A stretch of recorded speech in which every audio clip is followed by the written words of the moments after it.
Estamos hoy en un domingo especial que de alguna forma, al menos aquí en España, se le llama el Domingo de Ramos.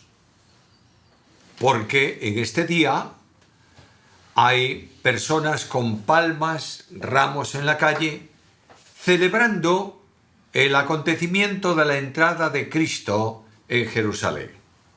No tengo duda de que ha sido un día festivo para algunos, pero tampoco tengo duda que la entrada de Cristo en Jerusalén ha sido un acontecimiento de singular importancia en relación con Israel. Voy a leer unos versículos en el Evangelio según Lucas, capítulo 19, comenzando en el versículo 41 hasta el 44. Y cuando llegó cerca, al ver la ciudad, lloró sobre ella, diciendo: si también tú conocieses y de cierto en este tu día lo que es para tu paz, mas ahora está oculto a tus ojos, porque vendrán días sobre ti cuando tus enemigos te rodearán con vallado y te sitiarán, por todas partes te pondrán en estrecho y te derribarán a tierra y a tus hijos dentro de ti, y no dejarán en ti piedra sobre piedra, por cuanto no conociste el tiempo de tu visitación. El pasaje es muy impactante. A veces los acontecimientos, las descripciones del Evangelio sobre este tiempo de la entrada de Cristo en Jerusalén producen en nosotros una satisfacción y un gozo especial al ver que Cristo desciende desde Betania hasta Jerusalén. Hay una multitud de gente que va con él, palmas en las manos, ramas de los árboles en el camino, mantos puestos delante del paso del borriquillo y el Señor cabalgando encima, y decimos: ¡qué fantástico! Pero hay un momento de crisis impresionante vinculada con Cristo en la entrada triunfal. Dice el texto bíblico que cuando llegó cerca de la ciudad, con toda seguridad, en el camino que alcanza la elevación del Monte de los Olivos en dirección a Jerusalén, y cuando alcanzas ese repecho, la ciudad de Jerusalén se extiende ahí a los pies del monte. Cuando llegó a ese lugar, Jesús lloró. Conviene preguntarnos tres cosas en relación con el pasaje. En primer lugar, ¿quién entra? En segundo lugar, ¿por qué entra? Y en tercer lugar, ¿qué advertencia tiene para nosotros? En primer lugar, ¿quién entra? No tengo la menor duda que quien entra en Jerusalén es el rey. Mira el versículo 38. La multitud dice: bendito el rey que viene en el nombre del Señor. Paz en el cielo y gloria en las alturas. Viene el rey. Así fue anunciado a su madre. Leo Lucas capítulo 1, versículo 32. Este será grande y será llamado Hijo del Altísimo, y el Señor Dios le dará el trono de David su padre. No tengo la menor duda que quien entra cabalgando es el rey que Dios ha determinado para que reine sobre Israel. Es verdad que en su primera visita, en el nacimiento, en la encarnación del Verbo, Cristo no viene específicamente para establecer el reino. Lo va a hacer en el futuro. Cristo entra en Jerusalén como rey. Él tiene los derechos al reino, tiene las promesas del reino y tiene sobre todo la determinación soberana del Padre Eterno, que dice, según el Salmo: he puesto mi rey sobre Sión, mi santo monte. Cristo es rey, Cristo va a reinar. Pero este rey que entra como el Cordero de Dios que quita el pecado del mundo. No viene para reinar, viene para morir por los pecadores en la cruz y abrir el camino de salvación a todo aquel que crea. Pero este rey que entra, sin duda ninguna tenemos que considerarlo y contemplarlo así también, es el rey divino, no un rey humano. Voy a Juan capítulo 1, versículo 1, y habla de él de esta manera. En el principio era el verbo era con Dios, y el verbo era Dios. Todas las cosas por él fueron hechas, y sin él nada de lo que es hecho ha sido hecho. Es el Rey, creador del cielo y de la tierra, omnipotente y soberano. Es el Rey que tiene autoridad en el cielo y en la tierra. Después de la resurrección, el Señor va a decir a los suyos: toda autoridad me ha sido dada en el cielo y en la tierra. Y es con esa autoridad con la que Pablo dice que se doblarán delante de él toda rodilla de los que están en el cielo, en la tierra y debajo de la tierra, y toda lengua proclamará que Jesús es el Señor. Tiene poder, tiene autoridad, es el Rey soberano. Pero al mismo tiempo, el que entra en Jerusalén es también el Salvador. Mirad el versículo 10. Porque el Hijo del Hombre vino para buscar y salvar lo que se había perdido. De esta manera había sido anunciado también. A María se le anunció que era el que nacería, sería el Rey, a quien Dios daría el trono de David, su padre, etcétera, etcétera. ¿Y entra en Jerusalén el Rey? Sí. Pero también entra el Salvador. Y el ángel había dicho: darás a luz un hijo, llamarás su nombre Jesús, porque él salvará a su pueblo de sus pecados. Dios vino y Dios entra en Jerusalén como hombre cabalgando sobre un asno para establecer la obra de la redención. Esa obra de redención había sido determinada desde la eternidad o en la eternidad. De manera que cuando Dios, lo he dicho muchas veces, especialmente aquí en el canal también, cuando Dios se exterioriza y sale de su intimidad eterna y se manifiesta, la primera determinación de Dios fue establecer la salvación del pecador.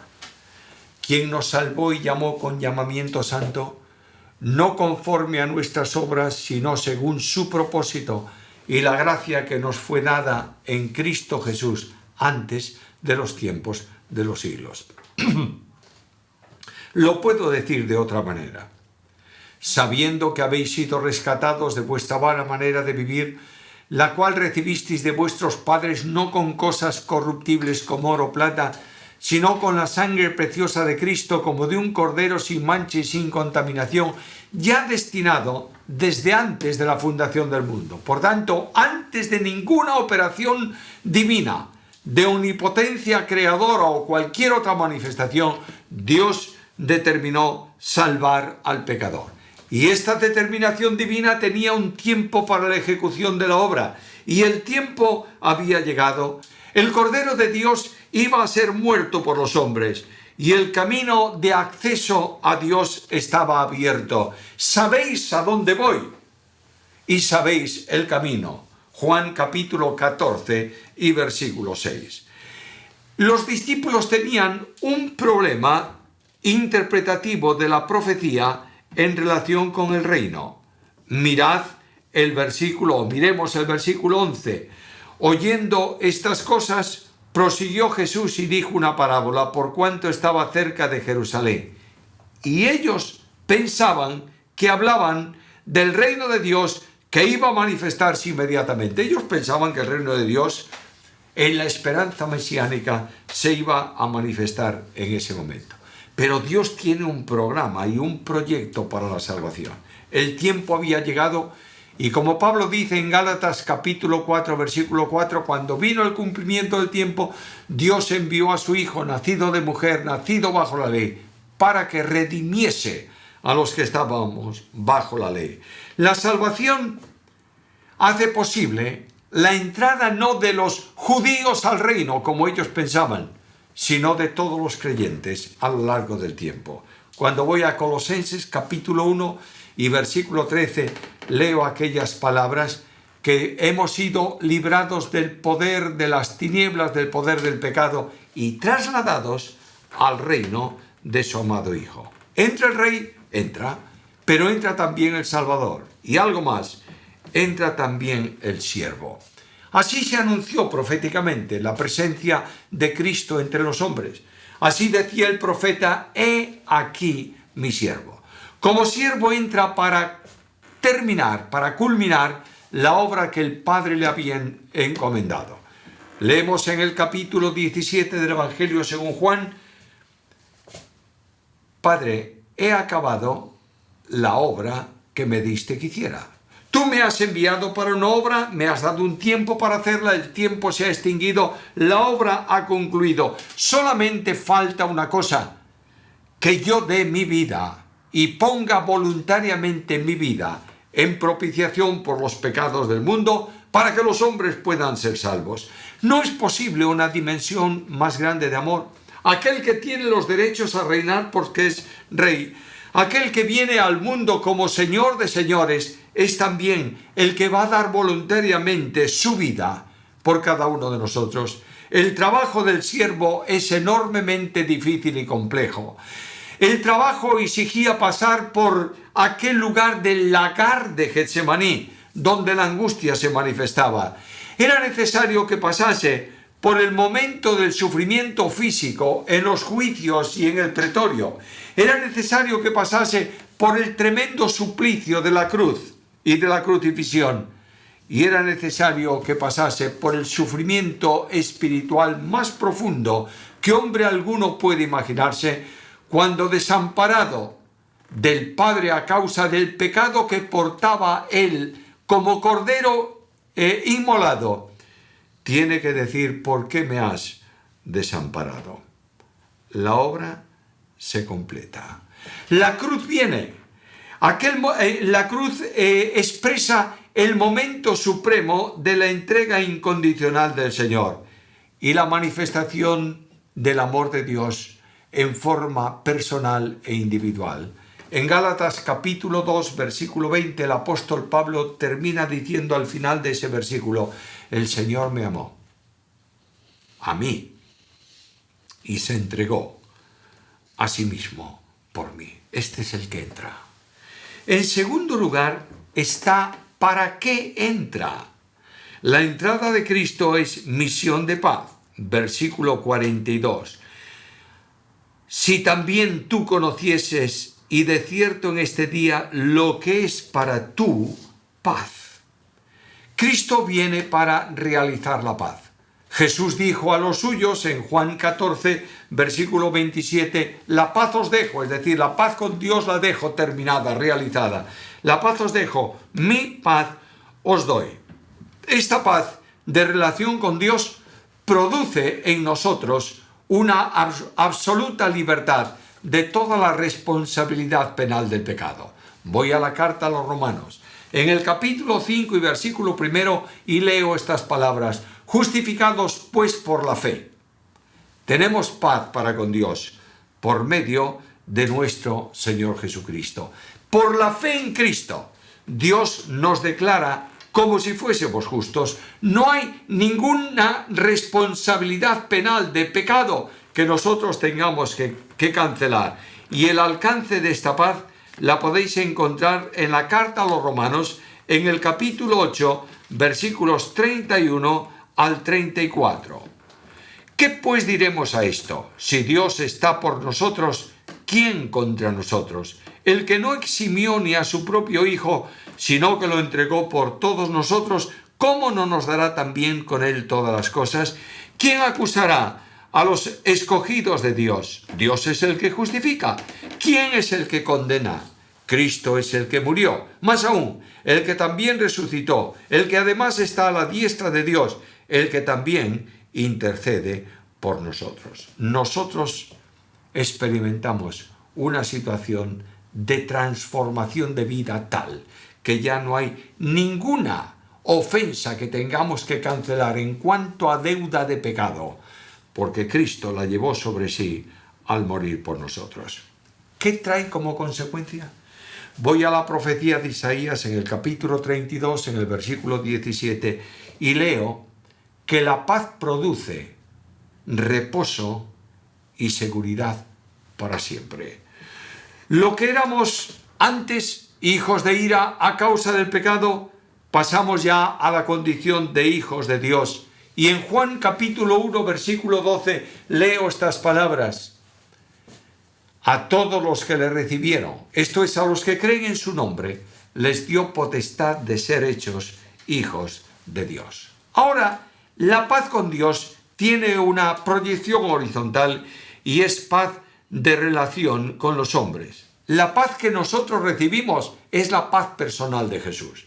La paz os dejo, mi paz os doy. Es decir, la paz que Jesús como hombre sentía en medio de la prueba, del conflicto, de las dificultades, de aquella noche intensa en donde él iba a ser hecho prisionero, iba a ser conducido al tribunal y al otro día a la cruz.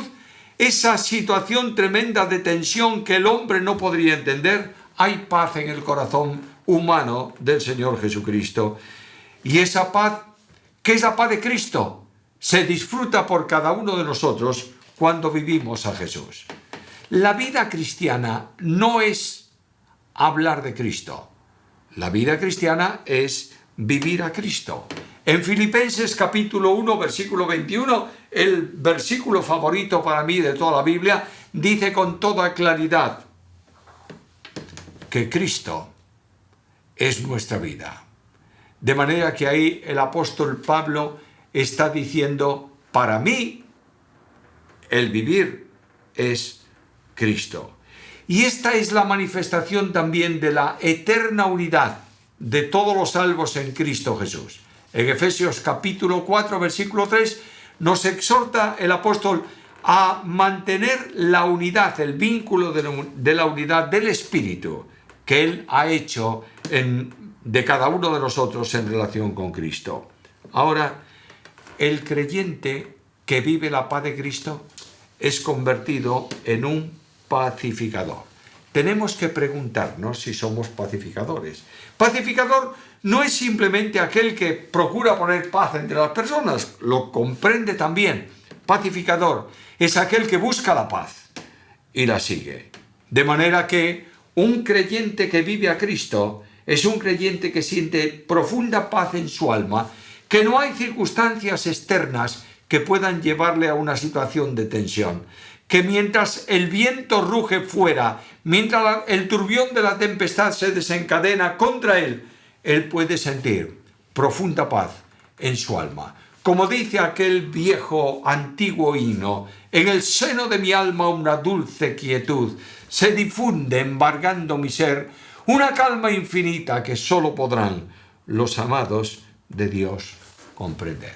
Dios en Cristo nos da su paz. Nos da paz personal. Cristo dijo, os doy una paz que no la da el mundo. La paz que yo os regalo no la podéis encontrar en el mundo. El mundo es una esfera de inquietud y hay también víctimas de esa inquietud.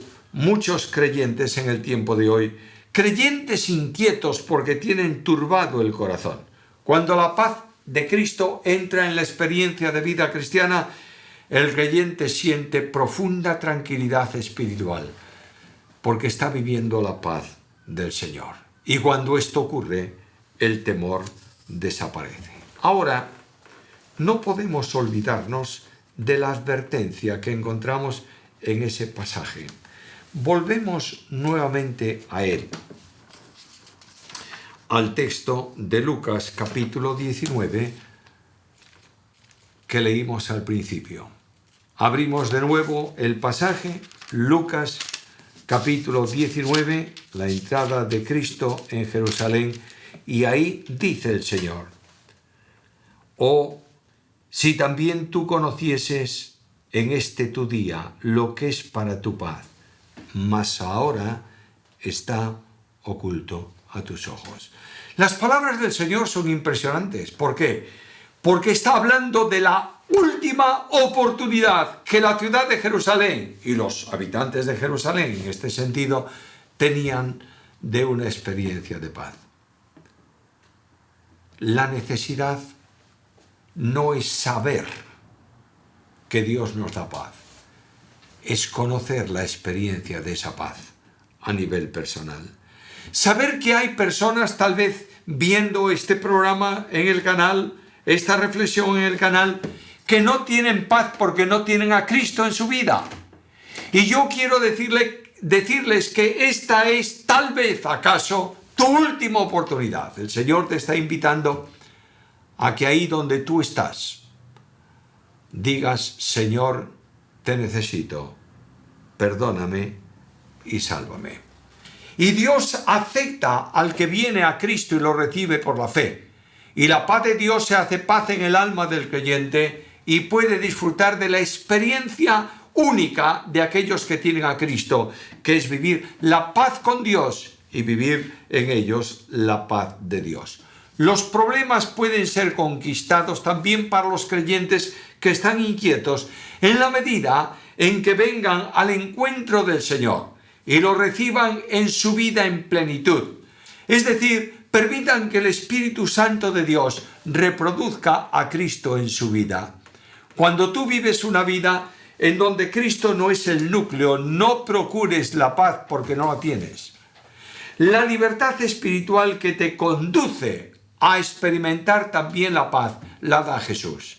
El Señor dijo: la paz os dejo, mi paz os doy, pero dijo también: si el Hijo os libertare, seréis verdaderamente libres. Cuando tú vienes a Cristo y dices: Señor, estoy cansado de luchar yo por mis medios y no encuentro paz, quiero una experiencia de paz contigo, y entregas tu vida sin condiciones en las manos del Espíritu Santo de Dios, podrás sentir la paz de Cristo rodeando tu experiencia personal. Escucha el versículo: oh, si conocieses en este tu día. No dice el texto en estos tus días o en el futuro, más o menos distante o lejano. Es la oportunidad ahora y en este momento de experimentar y disfrutar la paz de Dios. En este momento Jesús está pasando por tu vida y es en este momento que tú tienes que tomar una decisión. Dios viene a tu encuentro hoy para invitarte a un encuentro personal con Jesús, a recuperar tu comunión con Él, a disfrutar de su profunda paz, a sentir su presencia en tu vida, para que puedas decir con pleno reconocimiento y seguridad: todo lo puedo en Cristo que me fortalece. Aprovecha esta última ocasión. Aprovecha el día de esta visitación especial de Dios para que puedas sentir en tu vida lo que tiene que ver con tu paz. Que el Señor te ayude y te bendiga.